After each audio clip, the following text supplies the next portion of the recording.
Real estate agent, are you looking to acquire clients consistently so you can grow your business and your income to live a great lifestyle?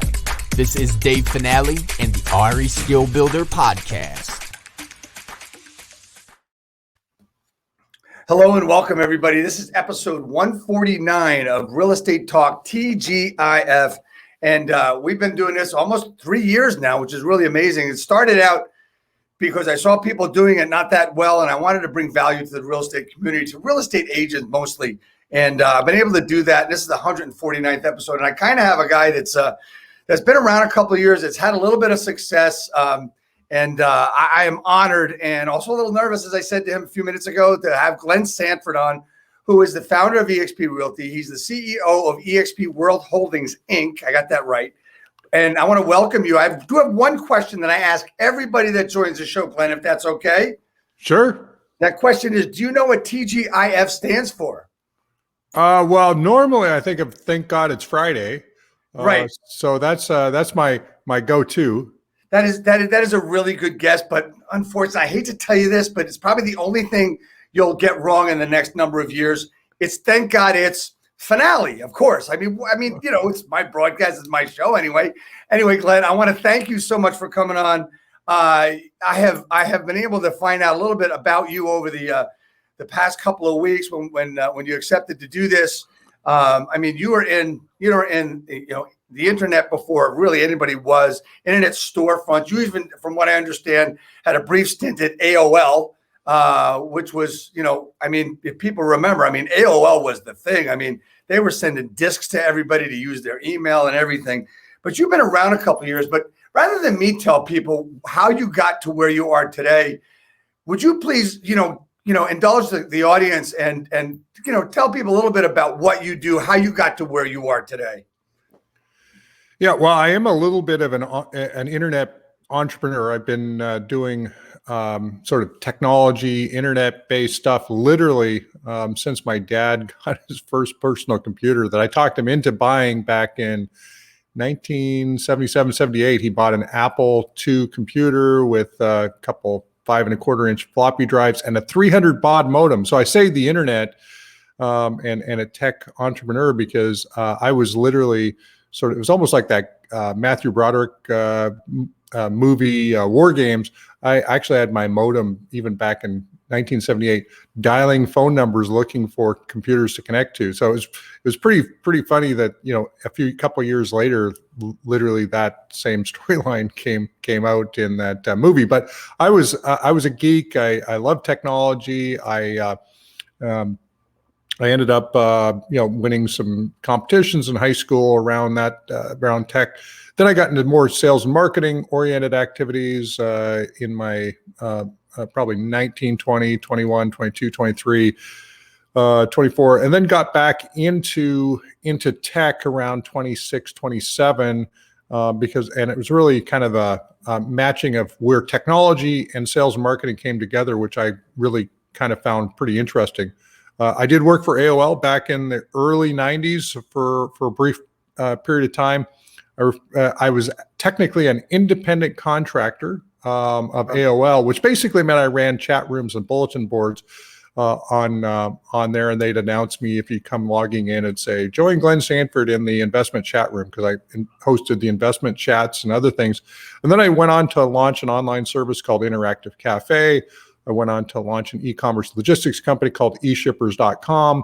And then I got into real estate actually in 2002 while I was looking for my next tech project and used my sort of internet marketing prowess to build my real estate career up and ultimately 6 different real estate teams around the country doing internet lead gen and other things. So that kind of brought us up to like 2008 and then the housing downturn. And then 2009, we launched eXp really with the idea that technology finally got to the point where high-speed internet was pretty ubiquitous. We were no longer on dial-up connections. We had 3Gs on our cell phones, et cetera. And it's like, why don't we build a real estate brokerage using technology rather than bricks and mortar? Mainly because I couldn't afford bricks and mortar given what was going on in the housing economy. But then we saw, how we could basically build a new value prop and launch a new company. So that's kind of the history pre EXP leading up to EXP.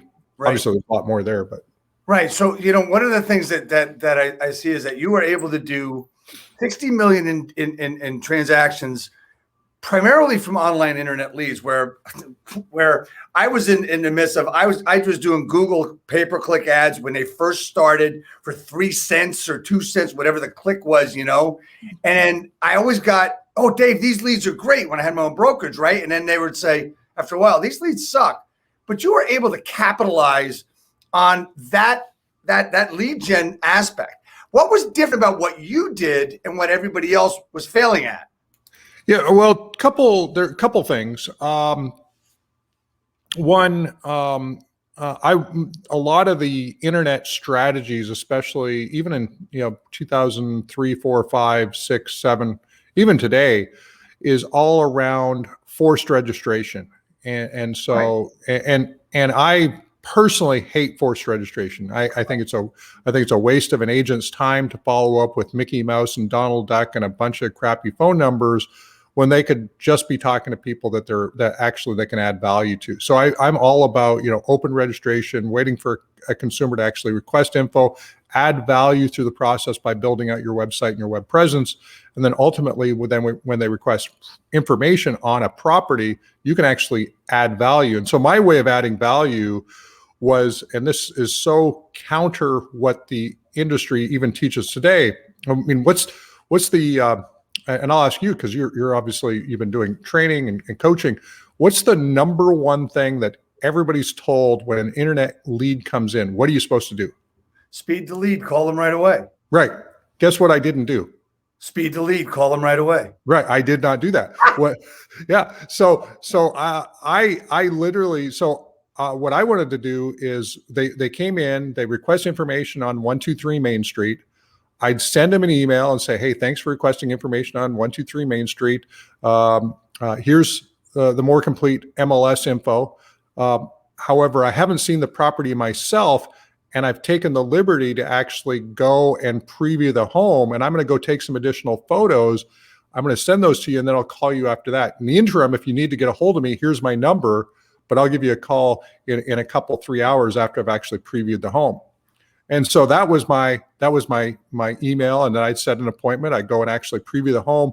I'd send photos, and then when I called them, I was able to come from a position of strength. So my closing percentage on internet leads was ranged between 10 and 20% of all leads that I took. Well, so let me ask you this question. Okay, so obviously it worked because even back. Geez, in the beginning, it's first half of 2000 to 2010, we were looking at 3 to 4%, and then it's dwindled down to 1 and now 0.8 from what we understand as far as a conversion ratio. But you're doing 10 to 20, doing it exactly the opposite of what people tell you. Did you have trepidations and did you have fears that, oh shit, these people aren't going to, they're not going to wait for me, they're going to call somebody else? Not really. When I first got in the business, I was 100% dedicated to internet leads. So I didn't. When I got in kind of unique. I was helping another agent work on his website. He asked me to get my real estate license. I said, okay, I'm going to just work the internet leads, and I'm not going to be talking to my friends and family. I'm not going to be wearing a realtor pin at the grocery store. I'm not going to be doing open houses. I'm going to basically work the internet. And so he agreed, and he actually guaranteed me $3,000 a month when I started into the business. And so because I was focused exclusively on internet leads, one of the first things that I realized when I started to follow up with leads, because I did start by calling them up and I'd send them the MLS info, and I'd try to set an appointment to show a property or whatever, is I was brand new to the industry. I had no credibility, and there were other people that were highly ranked on the internet. And so a lot of consumers were requesting information from different brokerages. And I got a hint of a script that one of my competitors was using, which was, hey, I know you're talking to Glenn, because they'd said, hey, I'm talking to some different agents. I said, who are you talking to? Okay, talking to Glenn. And the script was, hey, Glenn's a great guy, brand new to the business. I know he'll work really hard for you, but if you're looking for people who are actually experienced in real estate, you want to work with us. And so I heard the script. I'm going, one, how do I overcome that as a brand new agent? And so I figured, why talk to the client until I've added value? And so I was literally looked at my passenger seat, and I had a digital camera on there, and I go, why don't I just start taking photos of homes and sending them to clients, and act like the camera is my client that I haven't yet met, and sort of take them on a tour of homes. And so that became, and then I did it, and literally it was like shooting fish in a barrel, because everybody's loyal to me, because every other agent they talked to literally did the same thing. They basically try to send me info, and then try to set an appointment to meet up with them. And I'm like, I can add a whole bunch of value before they even get to town, or before we ever meet, that I can just trump anything that any other agent can do. And so that was my mental process, and I tried it, and it worked. I always think about safe to try experiments. I'm like, this is easy. I can go take photos. I can see what happens. Work 3, 4, 5 clients this way, see what happens. And all of a sudden, I was rookie of the year, sold 17 properties to clients I met online. My first between April and the end of the year, first full year, I was sold about $7.5 million worth of real estate in 2003, which was back then a lot of real estate. Right. And for me, it was just super easy, because I developed a franchisable service model, using sort of a word that Michael Gerber talks about in the E-Myth, but created this franchisable service model that just worked phenomenally well. And then once I figured it out, I started bringing agents on, and I started to train other people. And so I ran 6 of the top performing real estate teams in the country simultaneously with that system. So we go toward 2008 and 9, and you decide to start this company. Right. But first of all, I have a question here that I want to throw out here. And if you don't mind, we will do this a little bit. Somebody wants to know what EXP means. I did the research a while ago, but I want to hear your explanation. Yeah. So a couple of things when you're branding a company, and especially a company where you have national aspirations. One, you got to figure out if the name's available. There's so many names for real estate brokerages that were already taken that we had sort of tried to figure out. So a thought came to mind back in 2009, was, what does Amazon have to do with books? And I'm like, it has nothing to do with books. Right. So why don't I think outside the box a bit? And somehow EXP showed up on the radar, and then I opened up the dictionary and I looked at all these words with EXP, and I'm going, hey, we're a real estate expert. When buyers are looking, they're exploring. Sellers are looking for exposure. We're a company that wants to expand. And so there was all these great words that went along with EXP. And of course, every once in a while, I'll be in an event and somebody asks me the question, and I'll mention it. And then some smart aleck would go, it stands for expired. Yeah, I've gotten that stuff too, So you're moving forward, and so you get this thing that people, the biggest objection that a lot of people have about this company is that, well, I need an office to go to. I had one agent say to me, Dave, I need an office to go to because I have to meet clients. I said, well, how often do you meet a client? Well, I have one client I meet once a month. I said, okay, so for about $35,000 a year, you need a place to go and sit for 20 minutes with a client 12 times a year. Right. Nope. Exactly. Where did the thought basis and where did the process come from for you to say, okay, I'm going to do this, but I'm going to do it without walls? Right. Well, a couple of things, and I'll kind of go back to my previous discussion around my team-based structure. Right. One, I think every business needs a unique selling proposition, something that ultimately you stand for that nobody else stands for. So for us, it was, we had previously it was Buyer Tours Realty, and we were doing virtual tours for buyers. So that became kind of our unique selling proposition. When we launched EXP, we were trying to figure out what's our unique selling proposition and where is the industry going? And if, I think if you could ask almost any agent today, certainly a millennial, certainly a Gen Z, and maybe, some Gen Xs, and you say, what does real estate brokerage look like in 10 years? And they're all going to describe an entirely, tech-based real estate brokerage that doesn't have physical offices. They'll think about going to the coffee shop, the cafe to meet somebody if they want to, but it's all about having the brokerage in their pocket. And so that's really, you think about what the future of real estate brokerage. So even 11, 12 years ago, it was the same stuff was going, it was in the air. Everybody was talking about the future real estate brokerage where you would be totally mobile, you'd never go to the office, Right. and all that. So we were looking for something, and we're like, nobody's built it. Why don't we build the future? And then let's be truly focused on delivering that. And so when if we're going to ask agents, and this is another thing that we talked about, if we're going to ask agents not to go to an office, like we're going to go, hey, we're going to be a cloud-based real estate brokerage, and you're not going to have an office. Guess what? We shouldn't have corporately an office, right? So guess what? When we launched, we literally in 2009, I told my entire team, you're taking your computers home. We're going to figure out how to actually build a company without physical offices at all. And it's either going to work or it's not going to work. So I literally sent everybody home with their computers. And October 6th, we show up in a virtual office and we started to launch this thing. But we really thought about it from two perspectives. One, what's the future of real estate? And as a real estate agent, a lot of times you're somewhat stuck to 20 to 30 minutes from your physical office that you're selling real estate from. Right.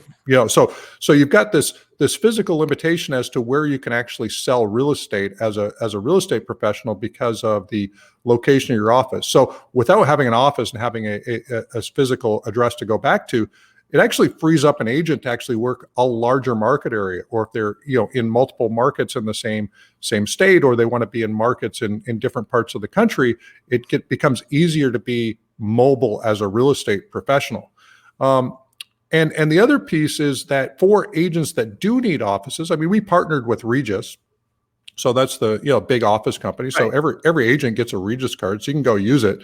Right. It's actually a great place to go, when COVID's not going on, because it's a target-rich environment. You got entrepreneurs and business people and other people that are actually there, versus a real estate office where you've got your potentially some other agents you might see that may show up to the office from time to time, but outside of that, you're not actually going to generate business working out of a real estate office. So go where the people are, or as my old mentor used to say, you need to be out where the people and the houses are. You shouldn't be in an office. So why go to the office anyway? Well, exactly. I mean, that was the whole thing. I mean, I would always say to agents, just two things I want to hit. I want to hit that, but I want to hit something you said earlier. When I was building my brokerage and purchased my brokerage in '96, my objective was to build a system where we had everything under one roof, mortgage, title, the whole thing. And there wasn't a real easy way to do that because it was all based on the phone. And back then, I think I had a Nextel phone. I think Nextels had just come out.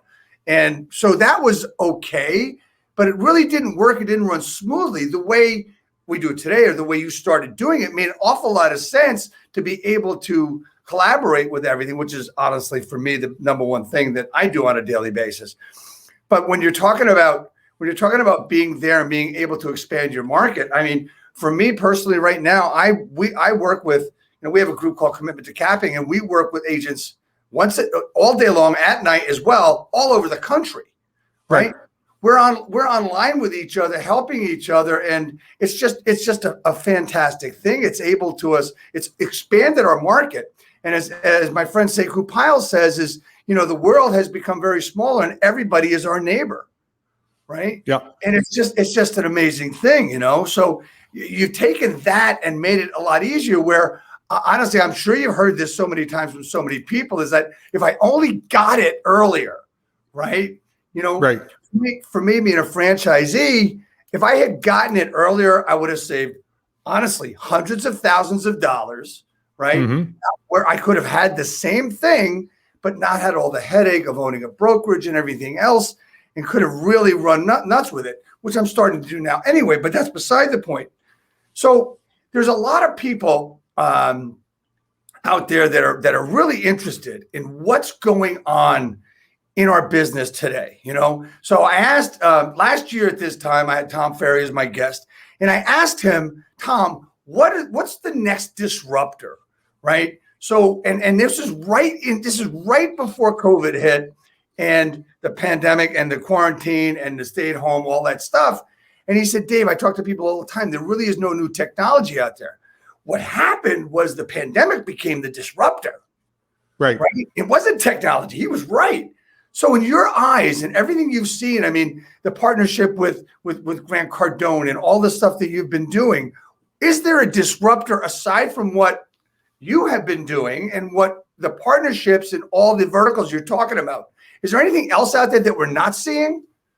Well, it depends on what you think about what is disruption. And what I mean by that is, are we talking about from a real estate agent perspective, a brokerage perspective, or, so from a real estate agent perspective, I really do not fundamentally believe that agents are going to get disrupted out of the business.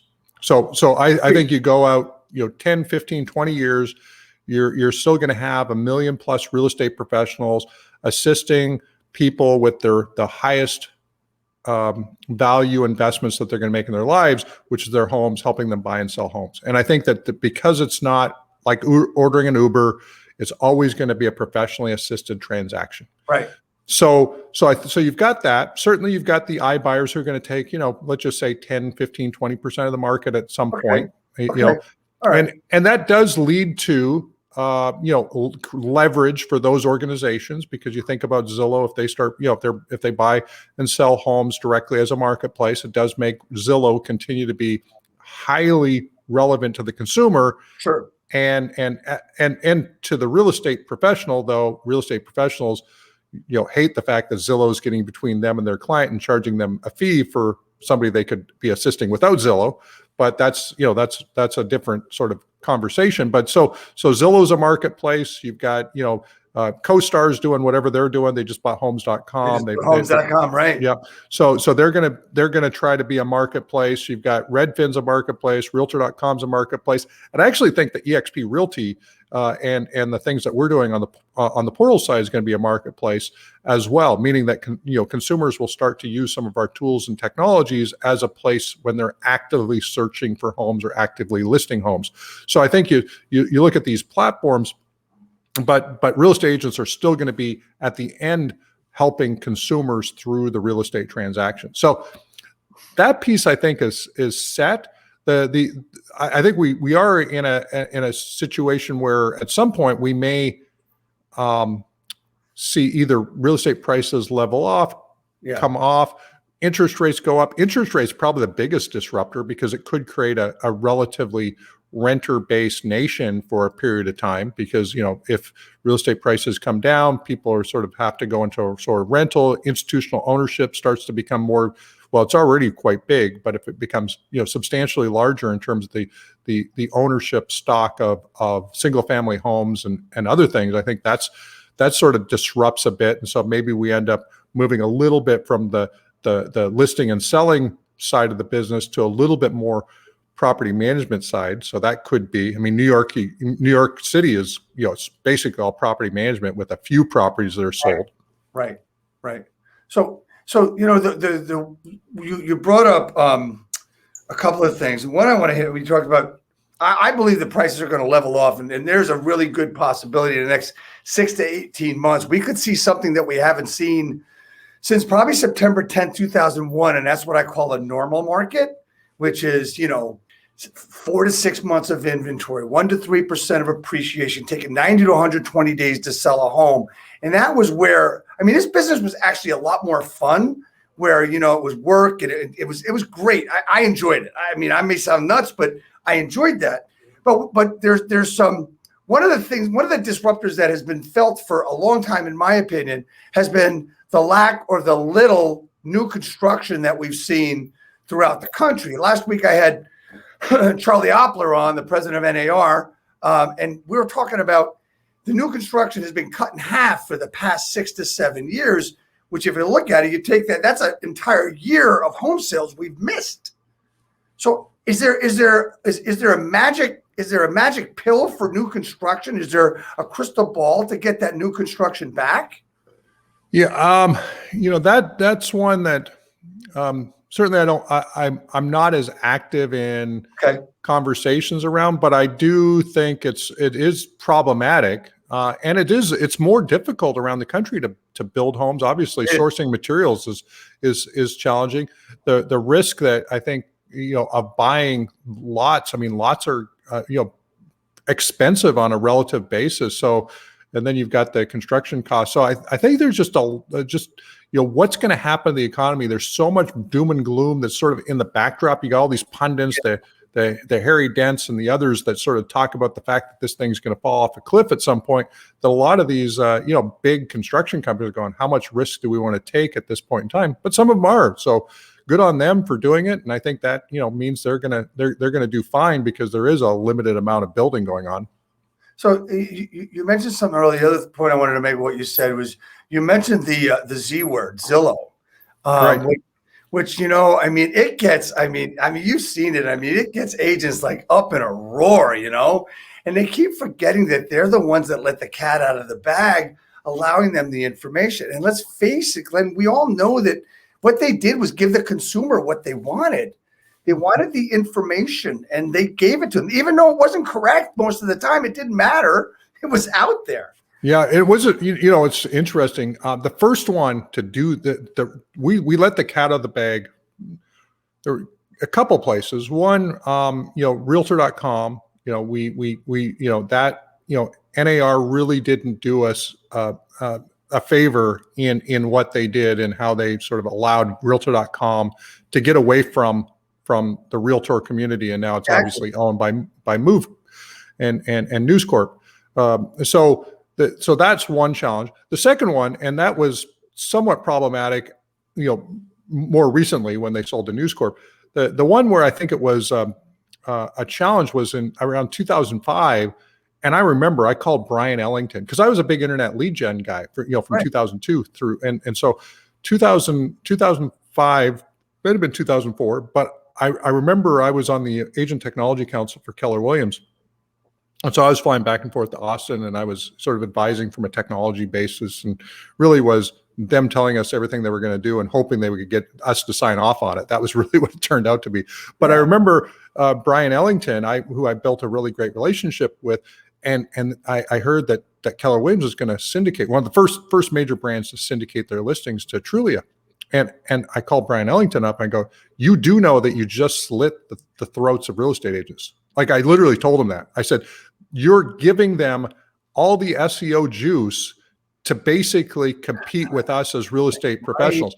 And I told them in no uncertain terms that they needed to kill that deal. Well, they didn't. And everybody else sort of syndicated their listings to Trulia as well. And Trulia was the first one. And then Zillow came along, and then Zillow came in with more money and whatever. And then they, whatever, did what they did. But that was the beginning of the end when Keller Williams, specifically Keller Williams, syndicated listings to Trulia.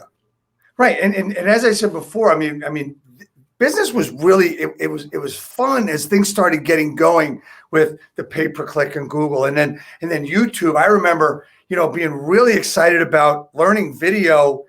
I mean, this was probably in 06, 07, learning video and being able to get my house, my listing of my company in video on the first page of Google. And my record was 44 minutes being able to do it.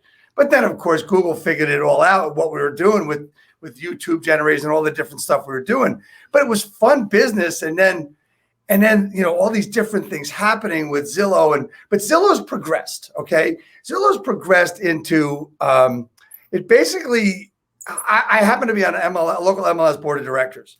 And when something happened with Zillow, like, okay, showing time, right? The panic in the air, the fear. I mean, you can cut it with a knife. That's how thick it is. Right. What do you do about that? Yeah. Well, Zillow's done this twice now. So the most or the transaction management system that was becoming most used across the industry was .loop. Right. And then Zillow buys it.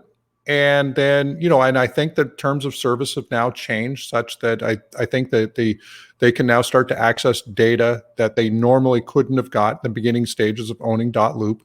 So, so they bought .loop, they changed the terms of service. Now they've got a little more access to the transaction level data. Maybe it's metadata, so it's not the actual data. I don't know exactly what the rules are. Right, but exactly. but then Showing Time was the number one showing scheduling service. Well, this is huge. This is big data coming back to compete with us as real estate professionals using the data that we're giving Zillow to begin with. Right. And one, I don't think it's going to fundamentally hurt real estate agents that are proactive and are truly building their sphere, and they're doing all the things they need to do. But for the less ambitious, the lazier agent, their business is going to be marginally and measurably impacted over time based on the fact that they're dependent on Zillow to generate their leads, because they're not good at lead generation. And Zillow is going to ratchet up the price of every one of those leads, such that eventually the real estate agent's going to sit there and go, well, I got a lead, but I spent all my money with Zillow that I got from the lead. And Zillow is going to come back and say, well, now you've got them in their database. Now you can go and get repeat and referral business from that lead that you made no money on from us. And they're going to say that that's a good ROI. And that's crap ROI. The fact is that a good real estate agent should be able to generate a lead, have a closed transaction for anywhere from $400 to $1,000 per closed transaction using the internet. And when you think about what the cost is through using Zillow today, I bet it's no less than $3,000, $4,000 per closed transaction when you sort of work out the math. Yeah, I mean, when you look at, as I started this with saying cat out of the bag and that kind of thing, and you look at it, and I have believed all along that Zillow had an ultimate plan, and that like every good businessman that's building a plan, as you get close to the goal, you start changing that plan and building upon it. I believe that's what happened with Zillow, as they, I said a long time ago, they're going to piss people off, and what that's going to work into, right, what they want people to do. MLS is getting mad, Realty, all these different companies changing their policies, Realtor.com, NAR, all that stuff. I think it plays into their super intelligent hands. And I think if you just do your business, as you said, being a good agent, doing your job, I think you've got a much better chance to succeed as a realtor, as a team, et cetera. You agree with that? Well, I do agree with that. It's we have to figure out ways to take back some of the stuff that we've given away, because ultimately, in the short run, we're all, we think about real estate agents being the frogs in the pot. The water's getting warmer, the water's getting warmer, the water's getting warmer. We don't think it's too hot yet, but eventually and I'd say that right now, real estate professionals probably can't jump out of the pot. The pot's got so warm that it's going to go to boiling, and we're going to try to jump out, and we're going to go, I can't jump out, because we gave away so much of our data in some capacity to third parties. But that being said, as good real estate agents that have good marketing, that have good, understand that we're not just in the sales business, we're actually in the marketing business, and that we actually have to build defensible marketing plans to build out our business, and then build our teams and help other professionals level up. That's the game we're in. We're not in the game of buying leads from third parties. Right. So I don't know if it's even possible to get back some of the stuff that we've given away. I mean, there's thoughts of that the only way to do that is to eliminate IDX. And I don't know if you can actually do that, right? To be the controllers of the data again, I mean, they did it with .loop, and we're only talking about them because they're a great example to talk about as far as disruption and everything else. So I've got a couple of questions from a bunch of people in our universe, in the EXP universe, that they'd like to, if it's all right, I'd like to ask you a few questions from them. And it's mostly from the Honey Badger Nation. So one of the questions was, Do you think that there'll ever be a mortgage company along with EXP Realty? Oh, for sure. Yeah. I mean, you think about the fact that EXP is, 50,000+ agents now. You go out a couple of years, it's pretty easy to get into the hundreds of thousands of agents eventually on the EXP ecosystem. And you think about that size, we'll probably have multiple mortgage relationships over time. So I don't see it as being one mortgage relationship. It's just EXP and EXP mortgage, because there's so many different mortgage products out there. There's so many different ways to approach mortgage. I see there being multiple relationships that will be part of the EXP ecosystem over time. Do you think, and as a follow-up to that, do you think the loan officer or the lender could ever be in the vertical of rev share or any part thereof in that vertical? Yeah. So in order to receive commissions effectively, you generally have to have a real estate license. So that's been sort of part of the argument, and part of it's to keep lenders and other people out of EXP Realty. We've kind of created some rules around it, but we basically said you have to have a real estate license. The other side of it, and I know there's agents that are going, hey, should I get my loan officer license? And there's some different deals out there that people are trying to create almost a rev share in mortgage. Right now, real estate agents, at least at EXP, can't actually do a loan on a real estate transaction that they're also representing the buyer on. And the reason why is we want to make sure that the consumer gets choice in the marketplace. So whether it's choice through different joint ventures that we have, or choice through the broader marketplace, we think that it's problematic to be a loan officer on the same real estate transaction. Not to say that you might not have the best rates, but there's a chance that you don't, and so the consumer might not benefit from those relationships. So we just want to make sure that the consumer isn't negatively impacted by that. But I think there'll be different mortgage relationships, and I think there's going to be different mortgage products out there, and agents are independent contractors, so they can do a fair bit of stuff in other industries if they want to. Right. We had a lot of questions, people coming when the news was going to happen about Grant Cardone, right? Grant Cardone. Right. I mean, so many people love this man and his attitude and everything else. And I just realized him and I are the same age, which, hey, I'm cool with that. I'm ready to rock and roll with him.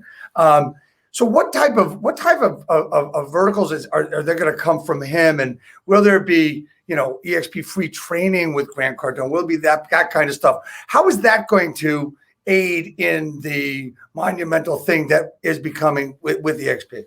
Yeah. So a couple things. One, Grant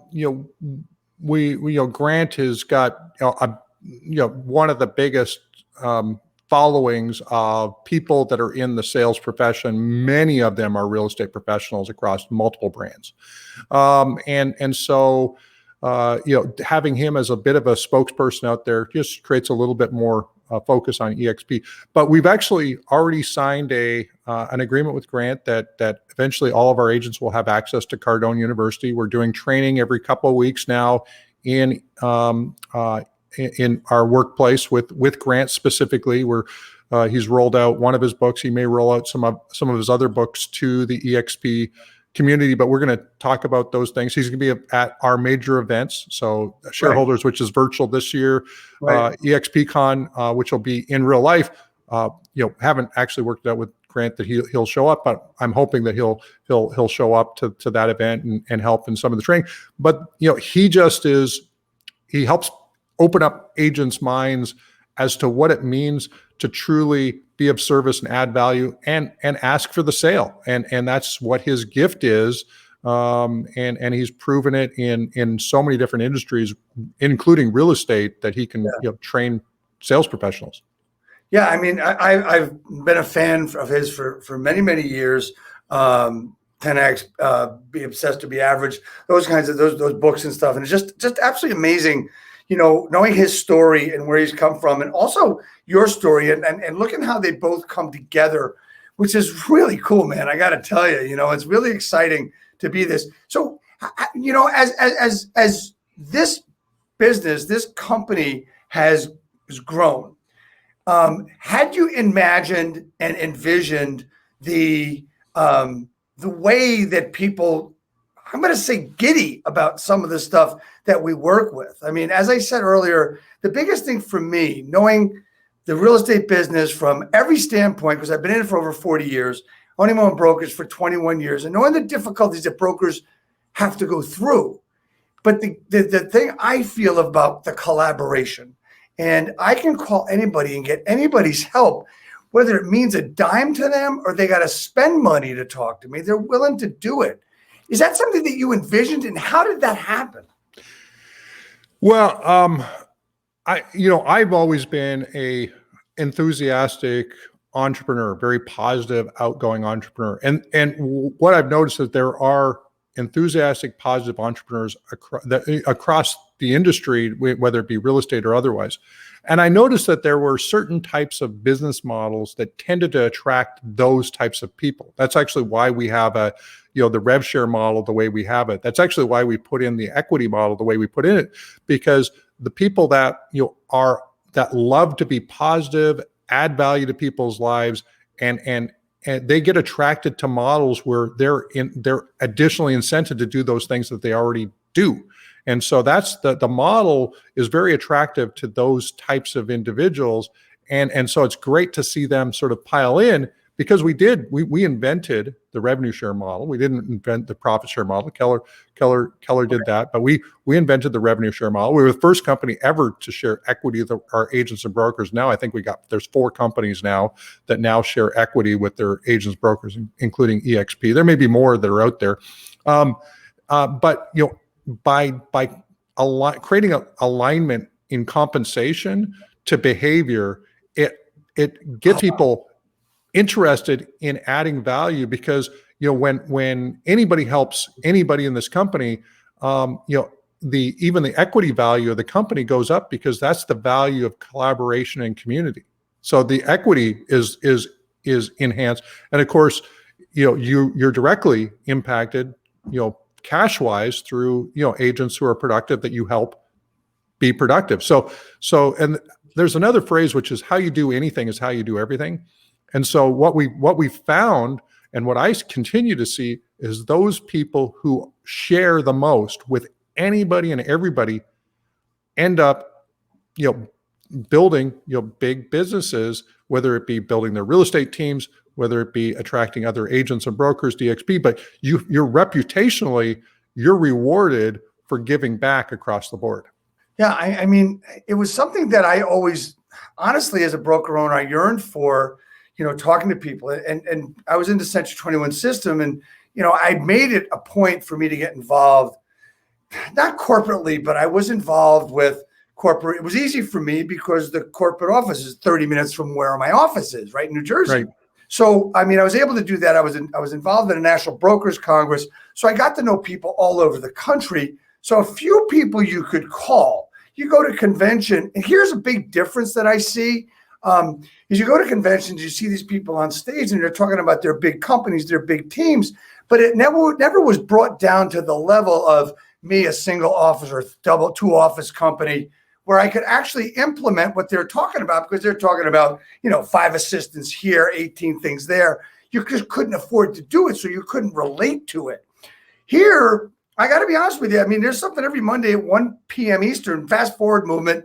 It's a collaboration of great guys out in West Coast, Dan Beer, Kyle Whistle, and we do this thing, and it's not about agent attraction. It's not about rev share. It's not about stock. It's about going down to the smallest levels of the real estate business of getting started. There's agents out there that have been in a week, and Dan and Kyle and anybody on there is helping them with simple questions. It's like, one of the things that I've learned really, really well is the person that asks the stupid question in that room of 1,000 is the smartest person in the room, right? And that's right. The kind of collaboration we've had. And, kudos to you, man, for being able to get that going and stuff. There's another question that I got from a lot of people was, okay, so we're growing. EXP is growing, and it seems to be, I would say, pretty much, it's going to keep going. What's after when eXp becomes the number one company in the world as far as agent count? What happens then? Yeah, so the thing I think about is the complementary verticals to real estate. So if when I think about things like insurance, financial services, financial planning, a lot of that is very complementary to the real estate industry. So I think about, what other verticals could eXp World Holdings be in that could sort of complement the real estate professional. And so, we just, in November, December, we bought Success Magazine, Success Enterprises. Right. What a great move. Yeah. And so, you think about fundamentally, real estate sales is a personal development business that we monetize through the sale of real estate. I mean, that's what it is. It's kind of like Zen and the art of selling real estate, Yeah. But yeah, so it's, so you think about how that sort of matches up in a very unique way that is interesting. And I always just keep on coming back to, how do we continue to add value to real estate professionals? How do we make sure that they're truly relevant at the end of the day? Running a single brokerage now in multiple countries. It's the same brokerage, whether you're here in the US, the UK, Australia. We're not selling franchises. We're not selling regions. There's not regional owners. There's not none of that. And we're operating from a high degree of integrity around the real estate professional is the customer. They're for all, I keep on having to tell people, like even sometimes we'll get somebody who'll draft a press release and they'll go that we're doing stuff on behalf of the shareholders. No, we're not. The shareholders get to benefit from what we're doing for agents. Which is it's a very nuanced phrase, right, but it's a really important phrase. Shareholders are along for the ride for the business that we're building for agents. It's not being built specifically for the shareholders. Shareholders benefit, but they benefit as a second order benefit, not the primary benefit is how do we build something that is truly relevant to agents? And I actually think shareholders win better in this model anyway. I do too. But a lot of times people go, yeah, we need to say we're doing something for shareholders. No, we don't. Shareholders should know that if we spend time on the customer, they're going to benefit as opposed to trying to make decisions there. So I'm always just thinking about how do we continue to make sure that real estate professionals, sales professionals, people that are on the front line continue to have the most benefits and have a company that's looking out for their interests first.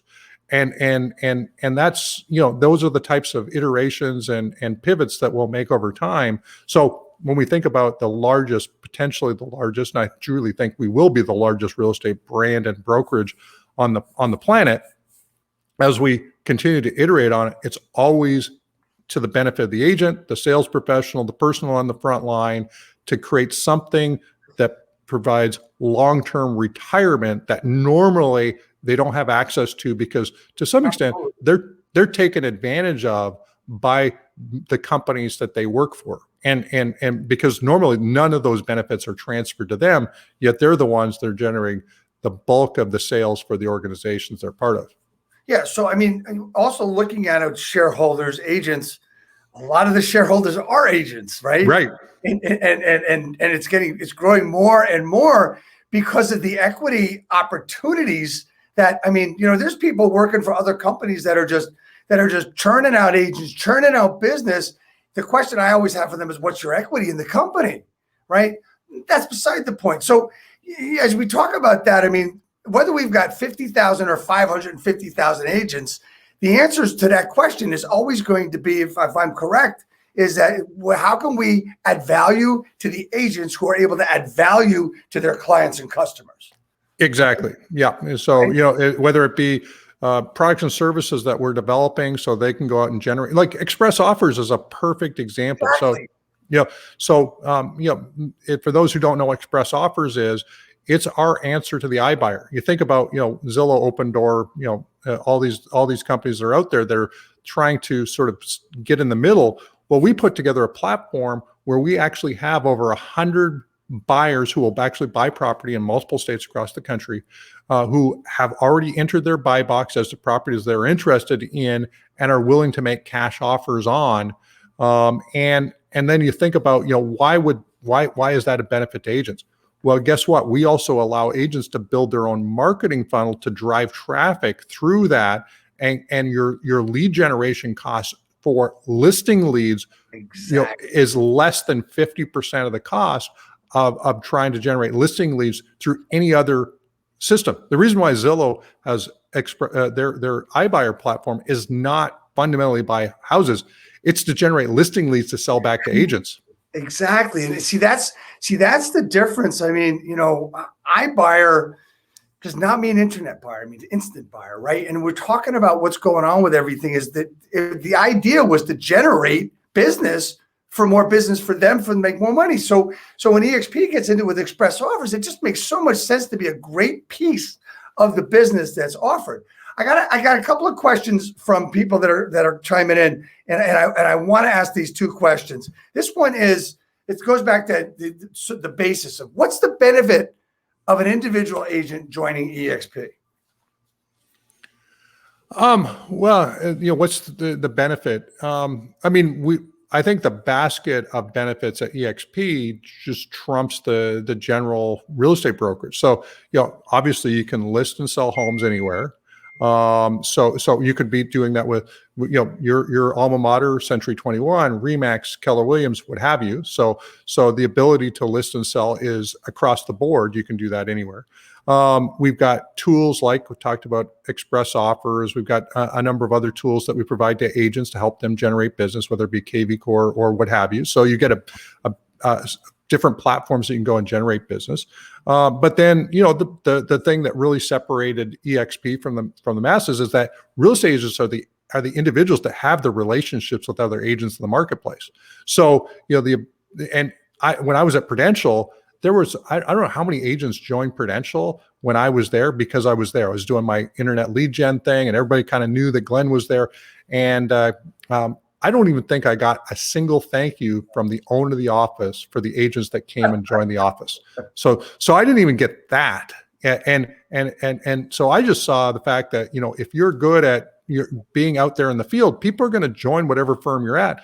We have the built-in retirement plan that's sort of built into the model that over time, if you're a great agent and people like you and they want to work with you as real estate professionals and they want to be where you're at, you get to sort of monetize your brand with real estate professionals. So, there's just a bunch of, there's so many things that are part of it. It's hard to explain it all, but it's obviously we're growing for a reason. Well, yeah, and I look at that question, and it really, what I'm trying to do is, as I no bones about it, I've had my own brokerage, and the biggest thing were the difficulties and frustration with working with agents and getting them to produce. It was the old 80-20 rule. We all know what that means. And then it was the expenses and everything else. And now I've transitioned, being with EXP for I think 2 years now, is that I know that I could actually grow, not a brokerage, but I could grow something like it and benefit everybody underneath me equally and actually help them more, because I don't have any worry. I don't have any, I'm sorry, I don't have any responsibility. You guys took it away from me. Thank you, Glenn. Thank you so much for doing that, right? And you've given me the opportunity to learn. I have learned so much in the past 2 years. It's just absolutely amazing because I have the openness of collaboration. So, I think the benefits for anyone is if they're looking to collaborate, and, there's a lot of different things. And a lot of people want offices. Okay, I get that. I understand. It's not a thing, but it is. But anyway, let me go to this next question because we are running up against time. And this is a question. We're growing in so many places in the world, right? And actually, this is a person I work with, wants to know, how do they get expansion into a place like the Dominican Republic? Yeah, well, we just expanded to Puerto Rico, so Dominican Republic, isn't it shouldn't be too difficult. I think the Michael Valdez heads up international expansion, and even though Dominican Republic is still part of the U.S. in some capacity, I'm sure he's got it on his roadmap. And I'd probably just reach out to Michael Valdez and just let him know you want to help bring EXP to the Dominican Republic. So I want to thank you. I mean, we're coming up against an hour here, and I want to thank you so much for taking the time to, I mean, I asked you several times to come on, and you don't know who I am, right? And compared to everybody else, I'm just a little pipsqueak here, and just loving everything that's going on. What is it that that allows you to do what you do aside from the agents? What is your motivation? What gets you going? Do you have a ritual? What is your daily thing that you do that others would like to hear about? Yeah, I mean, I surrounded myself with an amazing team. I mean, we have 1,100 staff in EXP. So those, there's a lot of people. There's a lot of rumors out there that EXP doesn't really have much staff. We have a ton of staff. We got multiple managing brokers. We got multiple assistants in every state. We've got training. We got all the. We've got Jeff Whiteside, who's who's our CFO on EXP World Holdings. Amazing guy. He's been just a tremendous partner for me over the last 2.5 years or so. And we've just got such an amazing team that I'm able to do things like this from time to time. So I'll do probably 2 or 3 different podcasts and webinars every week with different people. But for me, I think about the idea that founder-led companies it's super important from my perspective. I mean, EXP's given so much to me, just obviously financially. It's been really rewarding. I just keep on going. I have so much yet to give to agents, brokers, and staff in EXP, and that's where I just get my everything. I get a lot of joy out of that. There's certainly work. There are days when I go, I'd like to take some days off, and I do take some days off. But for the most part, I just love helping agents level up, and I think that I'm a good person to continue to lead the EXP journey. I think that's fantastic. I mean, and a couple of questions just to wrap this up is how do people get in touch with you if they would like to talk to you and offer and ask you questions or ask the company questions? Is there a way to get in touch with you? Is it what's the best way? Yeah, so I'm, now, and I'll be honest with you, obviously you pinged me quite a few times to get me on here. So it is getting a lot more. It's a lot crazier. The amount of stuff I've got in my inbox. I'm now having challenges keeping up with all of my workplace messages just for EXP. So I think it's one of, you can send me a note on LinkedIn. You can send me something on Instagram. You can, but now I'm starting to have an assistant start to review all that stuff because I can't answer everything anymore as much as I want to. I do see everything come through my stream, but I don't even have an opportunity to open everything in my stream nowadays. So I'm just being honest. It's getting a little overwhelming. I mean, it's probably not a fair question, and I apologize, but I thought that was a question. So just 2 more things. The last one is, you've meant a lot to so many people that you don't even know, that you've never met, that you probably will never meet. I hope someday to be able to shake your hand in person, right? So that being said, Glenn, how do I, Dave Finale, help you grow your business, help you with your business? What can I do to help you? Well, I think you already are. I mean, the fact that we're doing this here today is amazing. The fact that you're connecting with so many people across the EXP ecosystem and plugging in and adding value. I think you're already doing the things that I would say are key. It's just, I would think about, as people, add value, we want to amplify that. So as we see people doing great things, like I hope EXP, hopefully this video stays up because I'm sure we'll amplify this conversation to a larger audience than what you've got so far.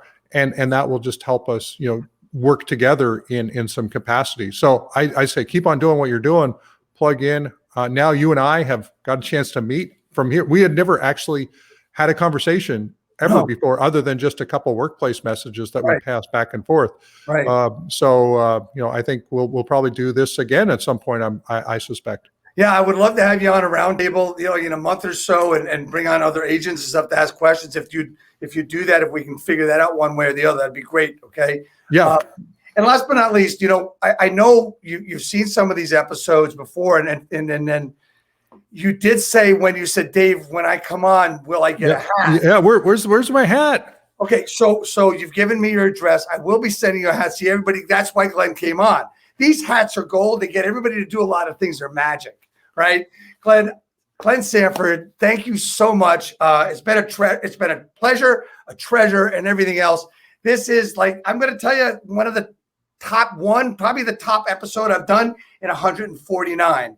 We've had some greats on, and you've just topped it out. Thank you so much, Glenn. Please stay on as we go out for a minute. Thank you. Okay. Thanks, Dave.